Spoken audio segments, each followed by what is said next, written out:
Oke, baik, untuk topik kedua yang akan kita bahas adalah salah satu pendekatan teknologi yang bisa digunakan untuk mewujudkan tadi konsep smart nation ya. Dari 12 teknologi itu kita akan coba gabungkan 3 teknologi yang akan dirangkai menjadi satu dalam konteks digital transformation.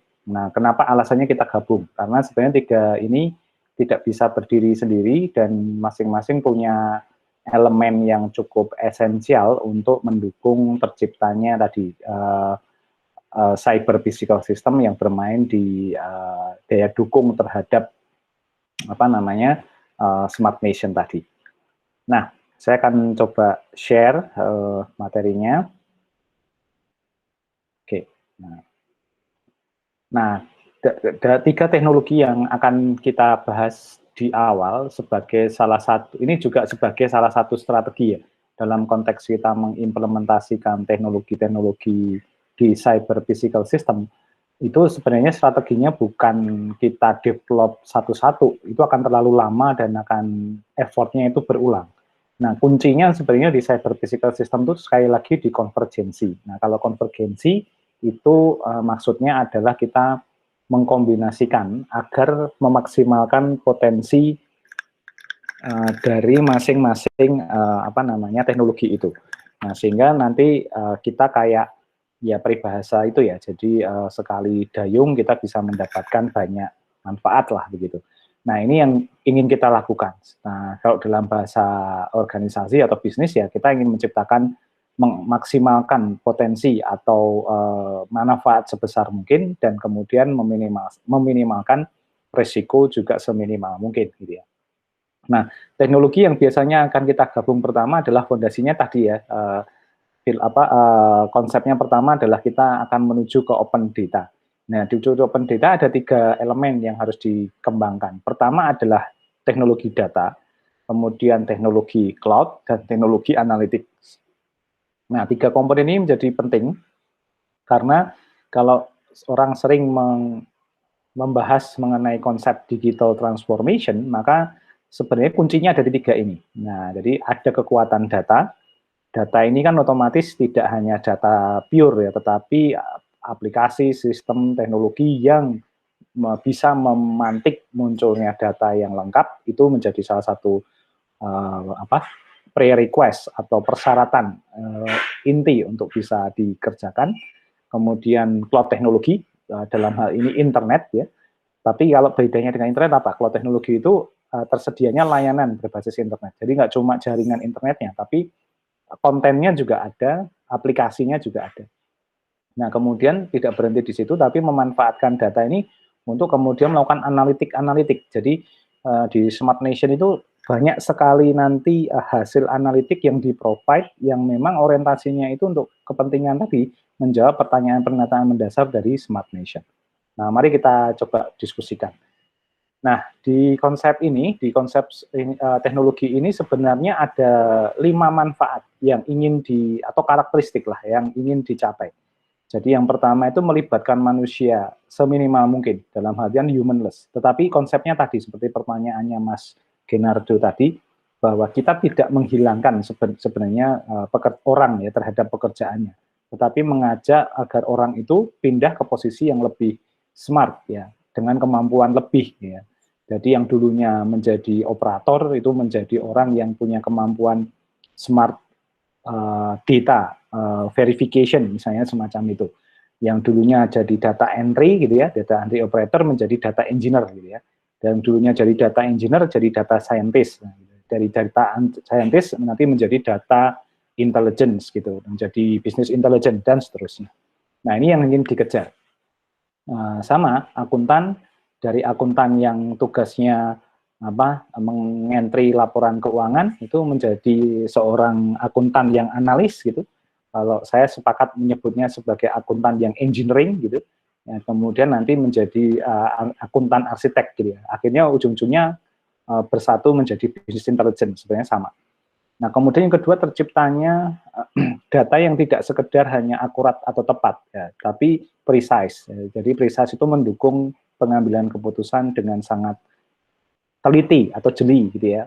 Jadi tidak ada, ini kalau di precise itu zero tolerance, jadi errornya sedikit. Jadi kalau tepat dan akurat itu masih ada akurat, apalagi ya itu akurat itu bisa 90%, 95%, jadi masih ada margin of error. Kalau precise enggak, jadi harus tepat sasaran, harus sangat precise gitu. Kemudian cepat ya, teknologinya harus cepat, tidak ada delay, tidak ada latensi gitu. Latensi yang diterima hanya latensi yang terkait dengan kebutuhan waktu untuk memproses, karena memang nggak mungkin instan atau seketika, pasti kan butuh butuh waktu lah gitu. Jadi sepersekian menit begitu untuk menyelesaikan pekerjaan. Kemudian yang kedua adalah reliable. Nah, itu bisa digunakan untuk jangka waktu yang panjang gitu ya. Jadi tidak hanya menjadi project IT yang 1 tahun anggaran semacam itu. Nanti setiap rezim itu berubah lagi sistemnya. Setiap ganti rektor ganti lagi sistemnya dan seterusnya. Tidak semacam itu. Jadi harus long life gitu. Dan kemudian manageable, ya, memudahkan dalam pengambilan keputusan dan dinamisasi perubahan pada bisnis proses ya gitu. Nah, ini yang kita inginkan dari terjadinya transformasi digital yang didorong oleh 3 teknologi tadi. Nah, yang menjadi tantangan nanti adalah kita bisa punya kemampuan mengambil manfaat untuk lebih cepat mengambil keputusan, ya, secara cepat dan lebih baik gitu ya. Kemudian kalau mengambil keputusannya baik dan cepat, otomatis kan kita menghilangkan banyak cost gitu. Contohnya kalau kita terlalu banyak rapat itu kan terlalu banyak cost untuk menyediakan konsumsi, menyediakan macam-macam gitu ya. Kalau bisa diputuskan via meeting di WA ya WA saja begitu. Misalnya kayak gitu ya. Asal datanya udah disiapkan terlebih dahulu. Jadi kalau bahasa saya itu kalau di kampus kalau bisa itu rapat itu jangan lama-lama dan banyak-banyak. Tapi sebelum rapat datanya sajikan dulu, di-share dulu open data sehingga di rapat itu tinggal kita ngambil keputusan, tinggal mendiskusikan hal yang esensial. Tapi kan enggak ya. Seringkali di rapat itu kita baru tahu bahannya seperti itu, datanya seperti itu, dan efeknya rapatnya panjang dan kadang nggak selesai. Nah, itu kan jadinya cost reduction. Bayangkan waktu yang habis terbuang untuk pembahasan itu, sementara problem di lapangan kan terus-menerus jalan begitu. Nah, ini menjadi salah satu tantangan tersendiri. Kemudian nanti perlu bisa dilakukan untuk automation proses. Jadi kita kalau bisa melakukan tadi mereduksi cost macam-macam, otomatis nanti itu menjadi best practice. Nah, kalau best practice bisa digunakan sebagai automation proses. Nah, akhirnya pada titik tertentu ini akan membuat proses bisnis jadi sehat ya. Baik itu proses bisnis di organisasi maupun di bisnis misalnya semacam itu. Ya, ini sangat ideal, sulit dikerjakan, bahkan di perguruan tinggi pun cukup sulit ya, di kampus kita pun juga cukup sulit menurut saya tantangannya, karena memang harus mengubah paradigma gitu ya, mengubah paradigma dan butuh suatu suatu lingkungan yang mendukung ini. Nah, sehingga seringkali saya mengilustrasikan ya, ada istilah smart nation, smart campus itu cuma jadi jargon bagus untuk di kampanye gitu ya. Tapi realisasinya cukup sulit karena memang harus dipastikan itu bisa terjadi. Nah, kita punya daya dukung sebenarnya. Ini mohon maaf nih, tampaknya slide-nya kurang begitu jelas. Nah, ini revolusi industri ini punya daya dorong ke sana. Karena sebenarnya revolusi industri itu kan mencoba untuk menghadirkan teknologi-teknologi konvergensi ya. Nah, kesalahan menurut saya bukan kesalahan ya, tapi sedikit kurang tepat ketika kita mendengar orang menjelaskan revolusi industri 4.0, itu menjelaskannya spasial atau parsial, Internet of Things sendiri, Big Data sendiri, cloud teknologi sendiri, dan seterusnya. Nah, efeknya kita fokus pada teknologinya saja. Padahal yang diinginkan itu konvergensi tadi. Apa sih kalau digabungkan, manfaat apa yang bisa diperoleh lebih banyak, dan seterusnya. Ya, minimal menggabungkan 2 teknologi industri 4.0 lah, misalnya semacam itu. Jika itu bisa terjadi, ya otomatis benefitnya akan lebih banyak. Nah, sehingga kita punya tantangan tersendiri bagaimana mengcombine ini semua. Nah, kalau bahasa saya ya industri 4.0 itu sama dengan kombinasi dari sekian banyak landscape teknologi. Nah, itu pertanyaannya sebenarnya, bukan kita bahas satu persatu. Tapi secara by definition bolehlah kita bahas apa itu autonomous robot, apa itu big data, apa itu augmented reality, apa itu additive manufacturing dan 3D printing gitu ya, apa itu cloud computing, cyber security, dan lain sebagainya. Jadi semacam itu. Nah, saya akan membawa diskusi kita itu menggeret dari big data. Nah, big data ini nanti kita akan menggeret cukup banyak teknologi, baik itu Internet of Things, system integration, kemudian cloud computing, cyber security. Jadi hampir separuh dari industri 4.0 akan tergeret ke sini. Nah, sebenarnya tidak hanya 3 tadi ya, jadi semacam itu. Nah, ketika kita membicarakan tentang big data, memang teknologi by definition cukup banyak ya yang kemudian mengilustrasikan atau menyampaikan big data itu sebagai suatu teknologi pengolahan data besar begitu. Nah, kemudian orang fokus pada data besarnya. Nah, yang itu identik dengan volume. Tidak salah, karena memang itu definisi awal. Jadi data besar ini memang fokus pada large scale data processing. Jadi untuk memproses data yang besar. Tetapi perkembangan saat ini tidak hanya data besar, tapi juga data universe ya atau data semesta yang itu sudah memperhitungkan tidak hanya besar, tapi juga varietinya banyak. Veracity-nya juga berlainan, velocity-nya juga berlainan, dan apalagi punya value. Sehingga kalau digabungkan, kita punya konsep 5V, begitu ya. Nah, tapi untuk menuju open data, kita butuh ini sebenarnya, elemennya, data besar. Jadi, kalau kita punya kemampuan komputasi, atau punya kemampuan data storage yang bisa menyimpan data dari berbagai macam sumber, itu dalam satu tempat yang baik, itu akan membantu kita untuk mempush open data. Nah, yang dijadikan open data itu adalah data set atau data yang sudah di merging atau dianalisis, diolah lebih lanjut dengan tema tertentu yang memang digunakan untuk memenuhi kaidah-kaidah spesifik tertentu. Nah, kalau open data-nya udah ada, maka kita akan punya yang namanya data tunggal atau data yang kita pegang bersama-sama, yang kita anggap itu berlaku untuk semua urusan. Jadi semacam itu. Contoh kalau di organisasi kampus misalnya gitu ya, mungkin kampus punya data mahasiswa ya dari data nama, tanggal lahir sampai yang lainnya. Nah, ternyata di kampus juga ada sistem yang lain selain si master misalnya gitu ya, yang kemudian meminta teman-teman untuk memasukkan nama juga dan lain sebagainya. Nah, nanti akan ada dua data yang sumbernya sama tapi di-provide oleh dua sistem yang berbeda atau lebih. Nah, pada titik ini data besar itu atau big data mengumpulkan semua data itu. Nggak apa-apa, dari berbagai macam sumber mungkin anunya berbeda-beda ya. Bahkan mungkin kampus juga perlu mempertimbangkan untuk mengagregat data mahasiswanya itu dari data sosial medianya. Misalnya teman-teman mendaftarkan sosial medianya, kemudian kita register. Kemudian diambil datanya, sehingga melengkapi profil. Nah, yang lebih penting dari itu adalah bagaimana kita mengkombinasikan data itu, sehingga kita punya data set bahwa, oh ya, si A, mahasiswa A, nama ini, itu punya data diri kayak gini, data akademiknya gini, profil keseharian di sosial medianya kayak apa, hobinya apa, interestnya apa, itu bisa diambil semua. Nah, jadi mungkin nanti suatu saat kita nggak perlu lagi teman-teman mengisi edom gitu ya, tentang evaluasi kuliah sama dosen gitu. Mungkin teman-teman sudah pernah itu, mungkin tidak langsung setelah ngikutin kuliah semacam ini, menyampaikan concern-nya di sosial media. Nah, ketika itu ditangkap, kita sudah bisa langsung dapat evaluasi tanpa menunggu semester berlangsung. Itu kan jauh lebih baik daripada kita nunggu semester berlangsung. Jadi kalau misalnya dalam proses pembelajaran ada sesuatu yang harus diperbaiki, why not itu di open datakan saja, sehingga kita punya visi yang sama, sehingga juga teman-teman nggak perlu lagi takut untuk mengutarakan sesuatu yang dirasa kurang tepat misalnya. Misalnya, wah Pak, kami boring kalau kuliahnya seperti itu, misalnya kayak gitu. Nah, itu boleh juga.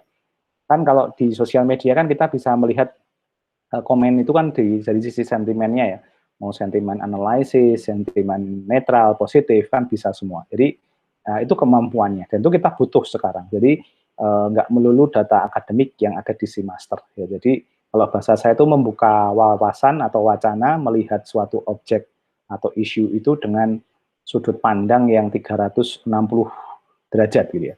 Sama seperti teman-teman misalnya mendengar suatu isu di sosial media tentang sesuatu lah gitu ya yang lagi viral. Nah, kita tidak bisa kemudian hanya langsung forward atau download kemudian sebarkan gitu ya. Tapi kita perlu mengklarifikasi dari berbagai macam sumber. Jadi ciri salah satu smart nation itu adalah orang-orang yang ada di sana itu selalu mengutamakan melihat data itu dari 360 derajat. Melihat dari perspektif yang lain, apa benar itu, apa benar itu. Jadi selalu ada pertanyaan why gitu ya. Jadi itu yang harus dikembangkan. Itu terjadi juga di dunia accounting kan kalau bahasa saya. Jadi misalnya di dunia keuangan finansial, misalnya ada anomali transaksi yang tidak semestinya gitu ya. Nah, itu kan kita cek. Tapi kalau prosedurnya benar, prosesnya benar, PIN yang dimasukkan benar, ya berarti kan itu sah saja.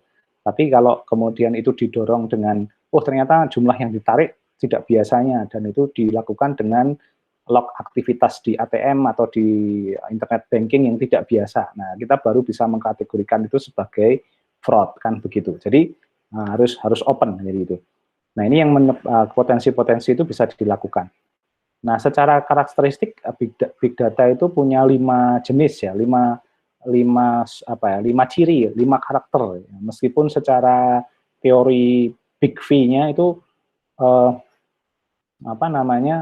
berkembang ya, bahkan IEEE itu sekarang sudah punya definisi 53 V gitu ya. Itu juga saya juga bingung, kurang kerjaan gitu ya. Tapi ya sudah gitu. Tapi mungkin minimal 5 V lah kita harus pegang gitu, meskipun di sini ada 8 V ya. Nah, yang pertama adalah volume. Memaknai volume ini juga tidak bisa hanya sekedar kalau volume dijumlahkan terus kemudian kita punya jumlah data yang berjumlah banyak atau besar. Tetapi sebenarnya ini ada kumpulan data kecil-kecil, tapi kalau dijumlahkan itu jadi besar. Nah, gitu. Nah, ini contoh seperti kita data-data di sensor, di Twitter, di sosial media, itu paling ya datanya kecil-kecil ya, berapa kilobyte gitu. Tapi karena jutaan, nah otomatis kan dikali gitu ya, dikali dengan jumlah data. Efeknya ya efeknya kita punya data yang jumlahnya sangat besar. Nah, kumpulan ada juga ya, datanya itu nggak banyak, cuma 1-2, tapi 1-2 file itu size-nya memang by default besar sekali gitu ya. Ya kayak satu file game gitu kan, sekarang file game itu di 10 giga ya, 10-an giga lah, atau bahkan ada yang sudah sampai 20 giga, 50 giga juga ada. Jadi, nah itu contoh big data. Kemudian di variety, nah ini adalah data yang punya tipe dan jenis yang bermacam-macam atau banyak. Nah, ini juga harus kita waspadai. Ya, mungkin datanya itu sama-sama dari file doc, tapi tipe filenya beda gitu ya. Jadi itu juga menjadi salah satu challenge. Kemudian veracity, itu data memiliki sifat tertentu, apakah dia itu rahasia, open, close. Nah, ini harus kita klasifikasi sehingga tadi ya data privacy-nya tidak dilanggar gitu ya. Kemudian nanti velocity, ini data dihasilkan secara real time atau batch gitu ya. Ada data yang datang instantly, ada data yang harus ditunggu dulu berapa saat, kemudian nanti rombongan datanya baru datang, nah, gitu semacam itu. Dan terakhir adalah data yang bernilai di masa depan dan bisa ditautkan satu sama lain. Jadi ini adalah karakteristik dari suatu konsep big data gitu ya. Nah, kemudian di big data sendiri kita punya flow ya, jadi tidak sembarangan. Jadi big data itu tidak serta-merta hanya volume atau datanya macam-macam, tapi juga cara memprosesnya juga harus mengikuti kaidah yang benar atau kaidah yang ada dalam konsep big data. Nah, konsepnya adalah data itu harus dikumpulkan dahulu melalui proses ingestion. Nah, proses ingestion ini adalah data dikumpulkan secara sistematis yang memperhitungkan aspek originalitas dan validitas dari sumbernya. Jadi tidak sembarangan data itu langsung di copy paste, tapi benar-benar diverifikasi sumbernya. Nah, ini yang membedakan dengan data collection pada umumnya. Jadi saya sering mendengar bahwa ada yang mendefinisikan kalau pakai big data ya garbage data masuk juga. Ya memang, tapi kan ada verifikasi nantinya. Makanya di machine learning, deep learning itu kan ada proses pre-processing, data cleansing, ya kan, anotasi segala macam itu kan digunakan untuk itu. Nah, kemudian nanti ada proses penyimpanan. Nah, penyimpanan ini juga otomatis akan men-trigger kebutuhan sistem manajemen database besar, gitu ya. Tidak hanya sekedar database pada umumnya, tapi database yang scale-nya besar. Kemudian nanti juga ada data processing yang dimulai dari preparation, kemudian data manipulation, kemudian sampai melakukan processing tertentu sesuai dengan analitik yang dihasilkan, yang diinginkan, kemudian nanti baru divisualisasi dan bisa di discovery untuk pengambilan keputusan dan seterusnya. Nah, kaidah di data proses ini juga harus dipenuhi kalau kita ingin proses pengolahan data kita itu mengikuti atau bisa disebut sebagai big data processing. Nah, tanpa itu ya belum bisa disebut sebagai big data, meskipun datanya udah bergiga-giga gitu ya. Nah, secara lebih rinci sebenarnya prosesnya panjang. Jadi dari all data sources yang dikumpulkan ini masing-masing kadang memiliki kebutuhan pengelolaan data inputting yang berbeda-beda. Kita ngambil data Twitter caranya beda, data Instagram beda, data Facebook lain lagi, data news portal lain lagi. Kalau text data juga kita mau meng-crawl website juga lain-lain. Application data mungkin punya socket tersendiri, punya service koneksi tersendiri. Kemudian ngambil data geospasial juga lain, ngambil data dari YouTube lain, dari database pakai ETL, misalnya social network pakai yang lain. Nah, tapi yang lebih penting nanti ini data dimasukkan dalam satu proses yang utuh gitu di big data platform. Nah, ini ada engine di situ, ada big data. Maka di situ nanti dibahas beberapa teknologi ya, semacam Hadoop, MapReduce, data warehouse, kemudian apalagi data visualization, geographic information system ada di situ semua. Nah, itu dilakukan. Tapi ujungnya adalah ini, kita bisa melakukan beberapa jenis analitik ya. Nah, ini yang tadi saya sebutkan kemanfaatnya yang paling besar. Jadi kita bisa melakukan exploration and discovery. Nah, kalau udah sampai di sini minimal konsep open data-nya tadi tercapai, nah, gitu. Nah, kemudian kita bisa mengetahui apa yang terjadi pada titik saat ini ya. Ini adalah what has happened today gitu ya. Istilahnya what happened in this event gitu. Kemudian prediktif apa yang bisa terjadi next gitu. Ini what could happen ya. Setelah ini apa yang akan terjadi itu bisa kita pelajari. Kemudian ada juga nanti preskriptif ya, best outcome. Apa kemudian efeknya atau impact-nya. Nah, apakah punya impact ke dalam value atau punya impact ke dalam resiko. Nah, yang terakhir adalah kognitif. Apakah kita bisa mempelajari pola-pola kejadian itu secara dinamis ya, sehingga kita punya kemampuan AI. Nah, kalau tadi kita bicara artificial intelligence, nah sebenarnya bangunan analitik ini dari exploration, discovery, deskriptif, prediktif, sampai preskriptif dan kognitif, ini kalau digabung, maka di atas ini disebut sebagai artificial intelligence. Nah, seringkali kalau bahasa saya ya, kalau saya memaknai, tidak bisa kemudian AI itu hanya sekedar menjalankan machine learning untuk mendeteksi sesuatu, itu tidak sesimpel itu, tapi harus ada dynamically learn ya, atau kognitif AI-nya harus ada. Jadi ketika data itu bertambah, data itu berubah, maka otomatis apa istilahnya bisa digunakan begitu ya. Jadi harus adaptif gitu ya. Jadi ini yang nanti harus kita pikirkan bersama-sama. Jadi semacam itu.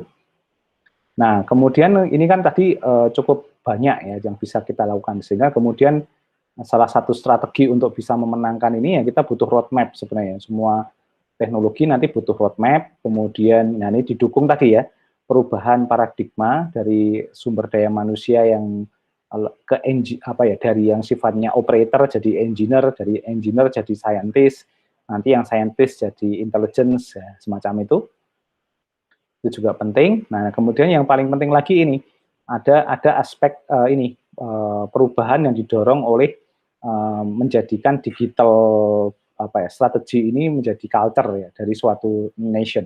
Nah, kita belum bisa sampai ke arah situ ya. Jadi bagaimana kemudian kita punya kemampuan bahwa digital lifestyle itu menjadi culture, tapi bukan digital lifestyle yang sifatnya leisure aja gitu misalnya ya. Jadi kalau sekarang yang terjadi kan orang berbondong-bondong ke konten YouTube, kemudian konten-konten sosial media yang lain, tapi sebenarnya interaksi ya. Jadi kita belum bisa melihat interaksi terkait dengan citizen engagement, kemudian mungkin isu-isu tentang demokrasi, kemudian isu-isu tentang yang sifatnya melibatkan partisipasi publik itu di dalam digital culture kan belum ada. Jadi ini yang menjadi masalah gitu ya. Karena mungkin selama ini memang kita belum ada engagement, jadi belum ada digital engagement di situ ya. Kita hanya menganggap bahwa digital tools itu ya sekedar tools, bukan sesuatu yang nanti impact kepada kehidupan.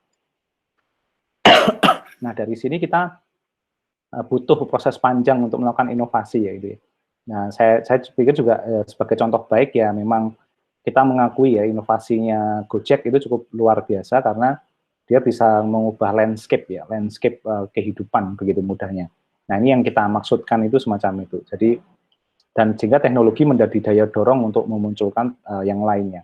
Meskipun ya kayak seperti di Gojek itu masih ada PR beberapa produk yang lain ya, itu juga masih kan yang dominan kan mungkin hanya Gojeknya sendiri dan GoPay ya, tapi yang lain kan belum terlalu impactful, mungkin GoFood segala macam. Tapi kalau yang lain bisa didorong itu akan bisa menjadi landscape smart nation-nya ya ada semua di Gojek gitu ya.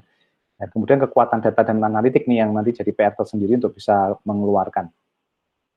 Nah, cuma kita punya challenge sih sekarang untuk bisa apa istilahnya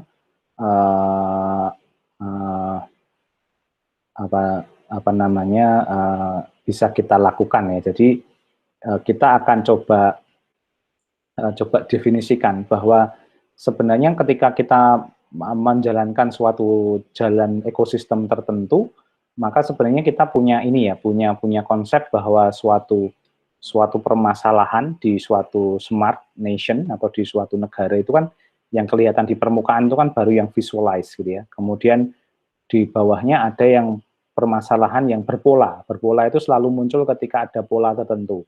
Terus kemudian setiap permasalahan itu saling terhubung satu sama lain.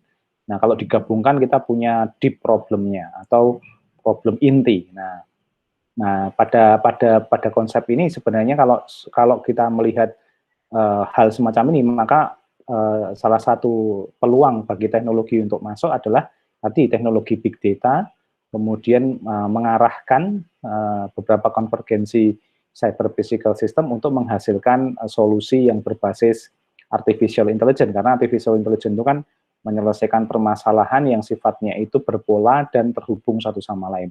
Linkage problem itu areanya big data karena bisa terrelasi satu sama lain. Kalau pattern problem itu kan di machine learning ya, dan lain sebagainya. Nah, ini menjadi salah satu yang nanti jadi challenge. Nah, ini salah satu kata kuncinya. Kalau tadi ada di pertanyaan tentang human resource atau tadi tentang pekerjaan tadi ya, ini kita harus mengubah ya paradigma human resource menjadi human asset dan human capital.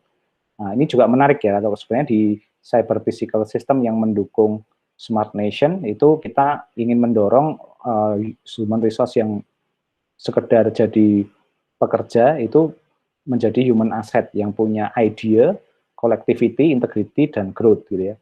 Nah, kalau itu sudah berjalan bagus, nanti dia akan menjadi essential company atau essential komponen, ya, sehingga dia menjadi benar-benar menjadi capital. Jadi ini akan menjadi sangat penting. Ya.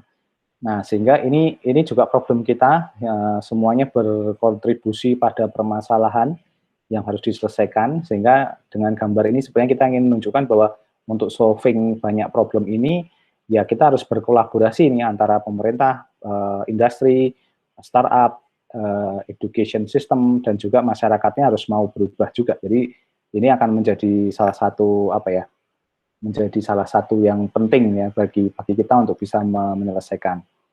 Nah, ini ada beberapa isu tantangan banyak ya terkait dengan di kita terkait sulitnya smart nation itu terwujud gitu ya. Dari government itu ada aturan main, ekosistemnya yang masih jalan berdasarkan birokrasi gitu kan, kurang promosi, kemudian insufficient coordination, program-program itu seperti jalan sendiri-sendiri begitu ya.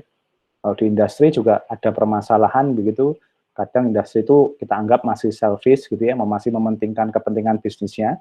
Kemudian sangat biasanya melihat kita di education system itu sangat tinggi ekspektasinya, lulusannya bisa langsung siap kerja gitu, tapi tidak menyadari bahwa esensinya kita membentuk pola pikir, tapi konten ini memang butuh bantuan dari industri. Nah, harusnya industri mau masuk ke perguruan tinggi untuk bersama-sama membangun kurikulum gitu ya. Nah, alhamdulillah ini sudah mulai jalan nih dengan adanya program Kampus Merdeka itu menurut saya juga sudah mulai membuka keran-keran yang selama ini agak tertutup gitu ya. Kemudian industri harusnya mau membuka ini ya source-nya, jadi terbuka, jadi open industry gitu ya, jadi bukan close industry. Nah, kemudian pendekatannya juga harus diperbanyak dan ini biasanya mereka punya kasus yaitu standar industrinya memang sangat tinggi ya pressure-nya. Sehingga kadang kalau untuk langsung masuk ke perguruan tinggi jadi sulit. Nah, di startup juga problemnya banyak ya. Jadi biasanya impiannya besar atau high dream gitu, disruptif tapi kurang bagus ya dari sisi masih prototype biasanya gitu. kurang development journey yang cukup panjang, dan sangat customized, jadi sangat berlaku untuk hal-hal yang sifatnya spesifik. Kalau di education ya ini kita masih orientasinya ya formal, jadi kaku gitu, kurikulum juga nggak berkembang begitu. Nah, kita harus dipantik dulu baru mau berubah gitu. Nah, nanti juga dari sisi material, dosen juga kadang masih orientasinya kan materi-materi yang apa ya, textbooks ya, jadi case-case industrinya kurang begitu. Dan ya kita memang sangat dekat dengan sains, tapi sainsnya nggak mau didekatkan dengan real need-nya. Nah, ini juga menjadi masalah. Nah, tapi problem individualnya juga banyak ya. Jadi kita tuh sebagai orang juga memang by default individual gitu, berpikir apa bisa diselesaikan sendiri, sehingga minim kolaborasi, tidak menyukai learning path gitu ya, pengennya jumping gitu atau instant. Kemudian ini soft skill-nya yang harus dikejar ya. Jadi ini juga menjadi salah satu yang harus kita kembangkan ya. Nah, kemudian ini menarik, kalau dalam konteks tadi teknologi cyber physical system, ini kebutuhan-kebutuhan real ya, yang saat ini muncul di industri. Contohnya di manufacturing, itu kita butuh solusi smart tentang predictive maintenance and condition monitoring. Ya, jadi untuk jalur produksi, saya ingat kalau di akuntansi itu ada sistem pencatatan persediaan gitu, ada persediaan rusak ya harus dilaporkan seketika itu juga kan begitu. Nah, ini kalau bisa dikembangkan dengan Internet of Things akan sangat baik. Ini contohnya di Klaten kalau tidak salah, itu Astra sedang mencoba membangun industrial IoT percontohan gitu ya. Jadi semua pabrik mesinnya nanti dikontrol melalui Internet of Things sehingga bisa solve problemnya dengan sangat banyak. Kemudian ada resource estimation, kemudian demand forecasting, proses optimization, telematics ini menjadi sangat penting. Kemudian di retail itu ada predictive inventory planning, recommendation engine, ya, market segmentation, customer ROI. Kemudian nanti di healthcare itu ada diagnostic, ya, disease identification, kemudian healthcare provider sentiment analysis, ya, di travel hospitality ya, aircraft scheduling, dynamic pricing, social media, gitu ya. Kemudian customer compliance, traffic pattern, gitu. Kemudian di financial ya, risk analysis, customer segmentation, sales marketing campaign ya, kemudian di energi ya power usage analytics, seismic data processing, carbon emission, smart grid, energy demand and supply, dan supply ini juga menjadi menarik. Nah, pendekatannya memang nanti harus ada kerangka untuk melakukan multidisciplinary research ya, atau development ya, untuk menghasilkan inovasi yang mengkombinasikan antara disiplin ilmu dengan kekuatan engineering ya, atau science gitu. Dari computer science, human engineering, nanti cognitive science, dan juga psikologi. Dan kalau kita mau masuk ke smart nation kan harus fokus juga ke siapa si human-nya, sehingga nanti kita punya information visualization, big data analysis, dan juga human center gitu ya. Nah, ujung-ujungnya sebenarnya ini yang kita capai. Jadi kita ingin increase income, effective education, reduce congestion, improve safety, adjust supply and demand, reduction damage and harm, ini di berbagai bidang ini digunakan dengan menggunakan utilize big data. Nah, karena big data itu punya kemampuan untuk melakukan prediksi dan analisis, optimisasi dan kontrol juga, tapi melalui refining the system. Refining system itu ada sistem iterate, sistem yang sifatnya iterasi, memperbaiki social sistemnya. Jadi dengan menggunakan mendesain, kemudian mengevaluasi desainnya, kalau sudah fit, bagus, baru diimplementasi secara komprehensif. Nah, jadi tadi kalau di Industri 4.0 ada teknologi simulation, nah ini adalah teknologi simulation based on data. Jadi semacam itu. Nah, ini menjadi tantangan ya, menjadi menarik untuk dikembangkan. Nah, ini contohnya nih, beberapa studi kasus ya, studi kasus untuk dulu di Jakarta itu ada aplikasi Clue ya, mungkin masih ada, tapi sekarang mungkin tidak terlalu masif digunakan. Jadi menggunakan sensornya atau IoT-nya itu adalah orang yang bawa HP, pakai aplikasi.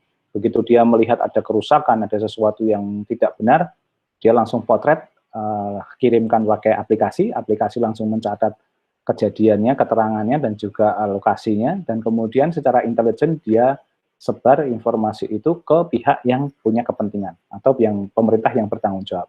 Nah, nanti ada semacam analisis berapa yang masuk, berapa yang sudah selesai, berapa yang proses di analitik, sehingga kemudian terlihat bagaimana kinerja government-nya. Nah, ini menarik ini sebenarnya konsep smart city yang bagus menurut saya, bisa diakomodasi untuk berbagai macam, ada engagement-nya, ada big data-nya, dan ada yang lainnya. Nah, ini salah satu yang menurut saya cukup bagus gitu ya. Kemudian ada juga yang terkait dengan kebencanaan. Nah, ini contohnya kebencanaan, kita melakukan peta lokasi kebencanaan di suatu daerah, dan kemudian kita bisa mengetahui real time prediksi kalau itu terjadi, berapa banyak yang harus dimitigasi, berapa banyak yang harus direlokasi, harus dipindahkan ke shelter, berapa banyak orang yang harus kita hidupi dengan memberikan makanan, dan lain sebagainya. Nah, ini yang menjadi bisa kita gunakan. Nah, ini kemudian ada juga ini city situation monitoring gitu ya. Jadi kita bisa mengetahui apa yang terjadi, situasi terkini dari kota pada saat ini, baik itu dari sistem yang terpasang, termasuk juga dari sosial media yang dimonitor. Nah, kemudian ini juga pernah saya melakukan analisis dari transaksi Transjakarta waktu itu, saya termasuk sentiment analysis-nya, sehingga kita bisa tahu apa yang terjadi ya, baik itu peta pola penumpang berdasarkan jamnya, kemudian posisi penumpang yang menumpuk di mana, dan lain sebagainya. Nah, intinya adalah ya kreativitas ya, dan juga inovasi terhadap tadi kemampuan kita mengelaborasi berbagai macam teknologi. Nah, kira-kira itu bahasan kedua mengenai konvergensi yang bisa dibawa oleh big data teknologi di konteks di cyber physical system, sehingga di hari ini teman-teman bisa mempelajari bahwa kalau kita menggunakan big data, maka ada beberapa teknologi di industri 4.0 bisa kita rangkai untuk mensupport terjadinya cyber physical system.